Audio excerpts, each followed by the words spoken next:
ng saha. Wow! Ito ang saha na mula sa puno ng saging. Ito ang nilulutuin ko mamaya. Kasi may uli kaming padasal. Gusto nyo? Nay, ito na isaha. Bilangin mo nga. 1, 2, 3, 4,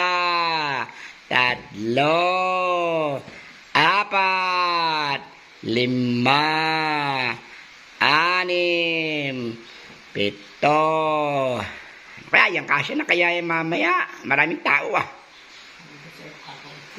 Dagan ko pa yan ng mega sardines. May kaya ang 4. Yan. At ang pampalasa, pag ako'y tinamad, ito na lang ang ilalagay ko.